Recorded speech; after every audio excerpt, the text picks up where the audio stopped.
En esta presentación vamos a hablar de la pancreatitis crónica. La pancreatitis crónica es un trastorno inflamatorio progresivo y fibrosante que se caracteriza por cambios morfológicos irreversibles, pérdida progresiva y permanente de la función exócrina y endocrina y un patrón clínico de exacerbación aguda, recurrente o dolor persistente. Los cambios morfológicos que se presentan en esta enfermedad pueden aparecer años antes que cualquier síntoma clínico. Esta enfermedad evoluciona después de episodios de pancreatitis aguda que puede ser subclínica y la transición puede ser difícil de identificar.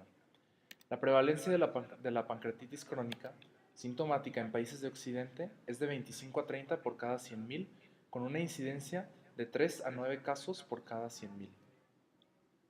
La prevalencia de evidencia histológica de pancreatitis crónica en autopsias se acerca al 5%, indicando que muchas personas aparentemente desarrollan el daño crónico sin la presencia de signos o síntomas de la enfermedad.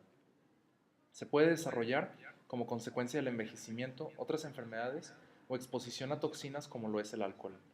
La causa más común de pancreatitis crónica en los adultos en Occidente es el abuso de alcohol a largo plazo, y se presenta en el 70% de los casos y los pacientes suelen ser hombres de mediana edad. Otras causas de pancreatitis crónica son obstrucción del conducto pancreático por pseudoquistes, cálculos, traumatismos, neoplasias o páncreas dividido. Pancreatitis tropical heterogénea y mal caracterizada que se observa en África y en Asia. La pancreatitis hereditaria por mutaciones de la línea germinal en PRSS1 o SPINK1. Mutaciones en CFTR como en la fibrosis quística. Y la pancreatitis crónica también puede ser idiopática. Cerca del 40% de las personas con pancreatitis crónica no tienen factor identificable de predisposición, pero actualmente se demuestra que un número mayor de estos casos se generan por mutaciones hereditarias. Pasando a la fisiopatología. Como ya se mencionó, la pancreatitis crónica es una inflamación crónica en el páncreas que, conforme progresa, va afectando al parénquima y disminuyendo la función de este órgano. Esta inflamación crónica es el resultado de múltiples episodios agudos de inflamación pancreática. Por lo general, el episodio agudo es reversible. Sin embargo, cuando hay muchos episodios repetidos, se activa una cascada de citocinas que conducen a que las células estrelladas del páncreas produzcan colágeno y fibrosis. El reemplazo del parénquima normal por fibrosis es lo que conduce a una disminución de la función del órgano. Es importante recordar que el páncreas exócrino es el encargado de hacer enzimas digestivas que se liberan al duodeno y ayudan a digerir nutrientes para facilitar su absorción. Estas enzimas son dañinas para el páncreas, por lo que deben permanecer inactivas hasta que lleguen al duodeno. Para mantenerlas inactivas se almacenan en gránulos como proenzimas o zimógenos, y dentro de estos también se almacenan inhibidores de tripsina. Una vez que se liberan al duodeno, la enterocinasa se encarga de activar la tripsina y esta última se deactiva a todas las demás. Cuando las enzimas se activan dentro de los ácidos, se produce la pancreatitis aguda que se caracteriza por edema e infiltrado inflamatorio, necrosis grasa, proteólisis y daño de la pared de los vasos sanguíneos. Hay tres principales vías que producen la activación de las enzimas dentro de los ácidos pancreáticos. La primera vía es obstrucción.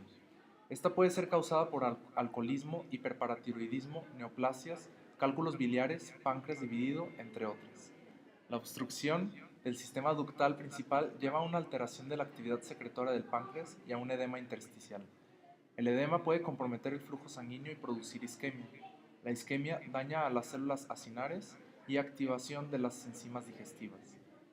La segunda vía es el daño a las células acinares.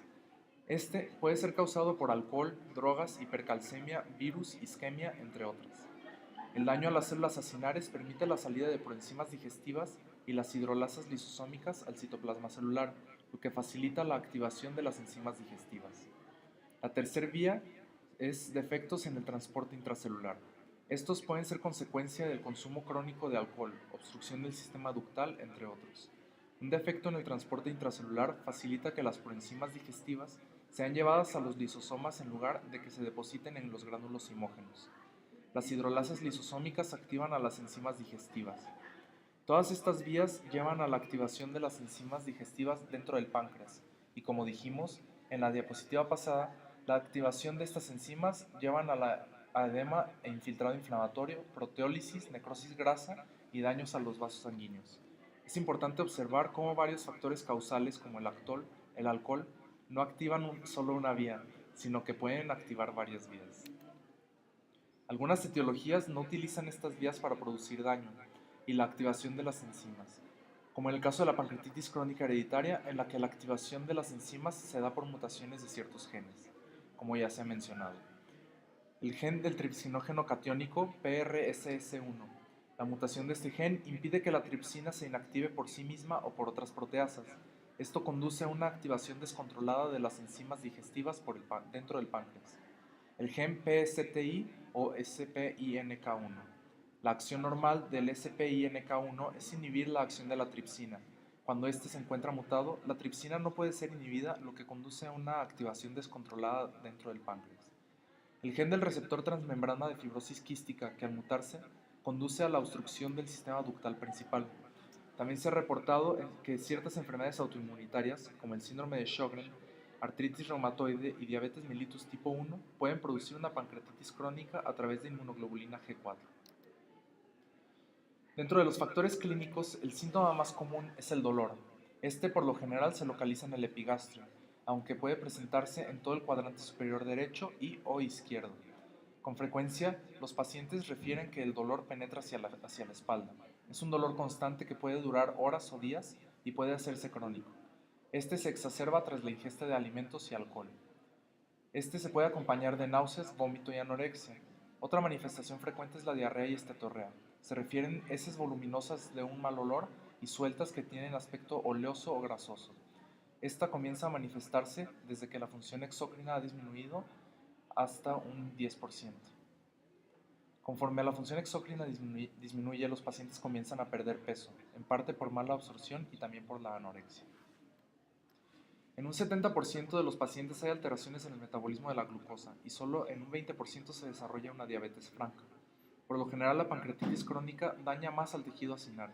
Sin embargo, su conversión a fibrosis puede alterar los vasos sanguíneos y conducen a un desprendimiento de los islotes de su red vascular.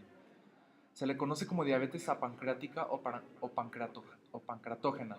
El signo patognomónico es que hay una deficiencia global de las tres principales hormonas que produce el páncreas: insulina, glucagón y polipéptido P. Esta diabetes es complicada de tratar, ya que la sensibilidad a insulina aumenta en los tejidos periféricos pero disminuye en el hígado. Un exceso de insulina puede llevar a hipoglucemia y una deficiencia de insulina no alcanza a inhibir la formación de glucosa por el hígado. Se cree que esto es porque el polipéptido P es responsable de la expresión de receptores de insulina en el hígado. El diagnóstico de la pancreatitis crónica es complicado, ya que hay muy pocas pruebas específicas y la biopsia se debe realizar en el quirófano. Para el diagnóstico inicial se utiliza el cuadro clínico del paciente, pero para confirmar la presencia de la enfermedad se pueden hacer varias pruebas de función pancreática. La medición de productos pancreáticos en la sangre. Se miden enzimas pancreáticas como lipasas y amilasas. Esta prueba es muy útil en pancreatitis aguda, pero no es tan sensible para la pancreatitis crónica. Se puede medir también el polipéptido P después de la alimentación. Cuando este está ausente, nos habla de una pancreatitis crónica grave. Las mediciones de la secreción exócrina del páncreas se pueden hacer pruebas directas e indirectas. Las directas se deben de hacer aspiraciones de jugo pancreático del duodeno después de la estimulación con alimentos o con hormonas como secretina y colecistocinina. Ahí se miden las enzimas y el bicarbonato secretados. En las indirectas se basan en la medición de metabolitos que normalmente son digeridos por enzimas pancreáticas. Se realiza la prueba de ventiromida, en el que al paciente se le administra ácido P-aminobenzoico N-benzoil-tirosilo, que es digerido por la quimiotripsina, y se mide la excreción de ácido para-aminobenzoico. Se realiza también la prueba de Skilling, en la que se ve la eliminación urinaria de cobalamina. También se puede realizar una cuantificación de grasa en heces. Se pueden hacer también técnicas de imagen que se incluyen radiología de abdomen, ecografía, tomografía computarizada, colangiopancreatografía, retrógrada endoscópica, ultrasonografía endoscópica, y esta última es la más utilizada. La evolución y el pronóstico dependen de la causa de la enfermedad, el desarrollo de las complicaciones, la edad y el estado socioeconómico. La tasa de supervivencia a los 10 años es de 70% y a los 20 años del 45%. Se ha visto que cuando los pacientes con alcoholismo crónico dejan de consumir alcohol, su evolución y su supervivencia es mejor. Pasando a las complicaciones, los pacientes con pancreatitis crónica se deben de someter a revisiones periódicas para descartar complicaciones relevantes. Las complicaciones más frecuentes incluyen pseudoquistes pancreáticos y estenosis del colédoco intrapancreático con ictericia obstructiva secundaria. Un tercio de los pacientes desarrollan pseudoquistes, normalmente únicos y asintomáticos. Estos solo se deben de tratar cuando causen síntomas, como dolor o intolerancia a alimentos, o si se complican, por infecciones, rotura o pseudoaneurisma. De ser posible, estos se deben de drenar endoscópicamente, y si no es posible, por drenaje percutáneo o quirúrgico. La erosión de una arteria por el quiste, con producción de pseudoaneurisma, es una complicación grave, y en estos casos se debe embolizar el vaso. La progresión de la fibrosis lleva a una estenosis del colédoco intrapancreático en hasta la mitad de los casos de la pancreatitis crónica, y el tratamiento es quirúrgico.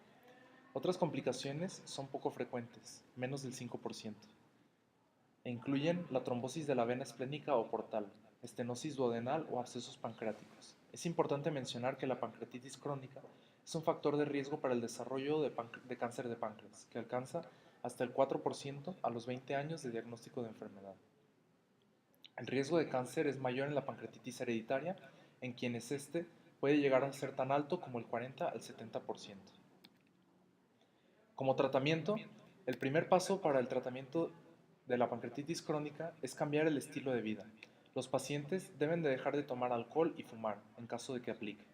Para tratar el dolor abdominal se deben de utilizar analgésicos, iniciando con agentes menos potentes como el tramadol. En pacientes que necesitan narcóticos más potentes se puede agregar un antidepresivo. Los antioxidantes también pueden tener un efecto en el dolor. También se puede realizar un bloqueo del plexo celíaco utilizando anestésicos locales y esteroides, pero es una terapia temporal para aliviar el dolor debilitante. La colangiopancreatografía endoscópica retrógrada se puede utilizar para dilatar la estenosis y se pueden colocar stents. La litiotripsia se requiere para reducir cálculos grandes que tengan un tamaño manejable. La terapia quirúrgica incluye la descompresión del ducto pancreático, resección del páncreas o ambas. Para la insuficiencia exócrina se utiliza terapia con enzimas. Las preparaciones con cubierta entérica se utilizan porque son más potentes y requieren menos pastillas. Pasando a la morfología, el páncreas es una glándula tanto exócrina como endocrina que se extiende desde el epigastrio hasta el hipocondrio izquierdo. Mide aproximadamente 20 centímetros de la cabeza a la cola y pesa alrededor de 90 gramos. Macroscópicamente está dividido en 4 segmentos: cabeza, cuello, cuerpo y cola. En esta imagen podemos observar cómo es la histología normal del páncreas, constituido principalmente por ácidos exócrinos, productores de enzimas que corresponden a aproximadamente el 80 al 85% de la glándula. El resto está conformado por islotes de Langerhans que secretan hormonas a la circulación sistémica. Los islotes se constituyen principalmente por células alfa productoras de glucagón, células beta productoras de insulina y células delta productoras de somatostatina. Las funciones de estas hormonas no se revisarán en este video. Macroscópicamente, una pancreatitis crónica se caracteriza por una glándula dura y reducida de tamaño con dilatación ductal visible. El páncreas puede encontrarse pálido y nodular. La textura dura de la glándula es consecuencia de la fibrosis extensa que presenta, y dentro de los conductos dilatados pueden encontrarse concreciones proteicas o calcificadas que pueden obstruir la luz de los ductos. En esta imagen se aprecia la abundante cantidad de concreciones en los ductos pancreáticos. Estas se constituyen principalmente por proteínas.